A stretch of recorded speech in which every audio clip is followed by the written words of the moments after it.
En passant un jour à côté du fleuve, Nasreddin remarqua un attroupement. Il s'approcha et vit un homme en train de se noyer tout près du bord. Les gens lui criaient « Donne-nous la main! Donne-nous la main !» Mais l'homme continuait à avaler de l'eau et à se débattre désespérément en refusant d'écouter tous les conseils.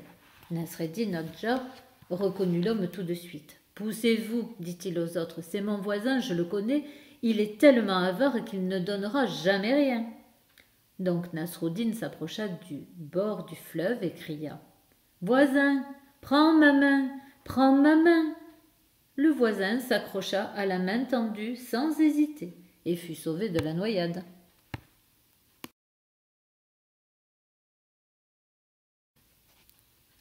Un jour, la femme de Nasreddin dit à son mari « La vie dans le village est devenue intolérable.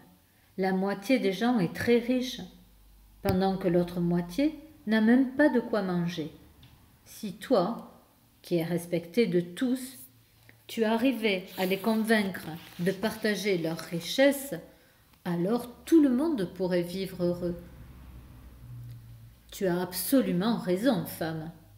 J'y vais de ce pas. » Le Hodja quitta sa maison et ne revint que le soir, complètement épuisé. Alors, l'interrogea sa femme. « Eh bien alors, dit Nasreddin, j'ai réussi à convaincre les pauvres. »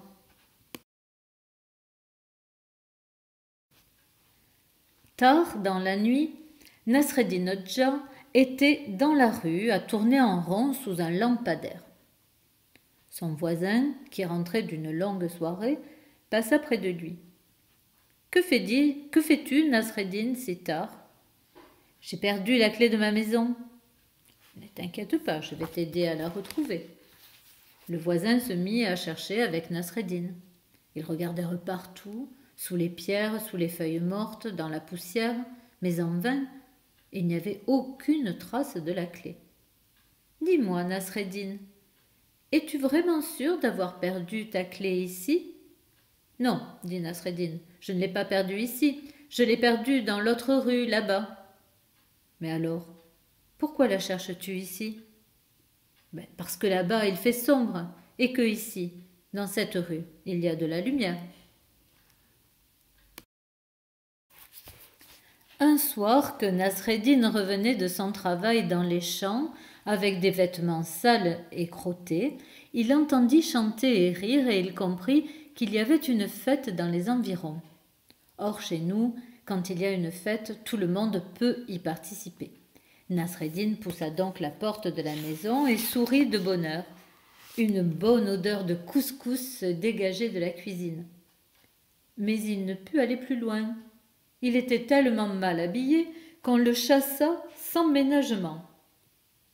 En colère, il courut jusqu'à sa maison, mit son plus beau manteau et revint à la fête. Cette fois, on l'accueillit, on l'installa même confortablement et on posa devant lui à manger et à boire. Nasreddin prit alors du couscous, de la sauce, du vin et commença à les verser sur son manteau.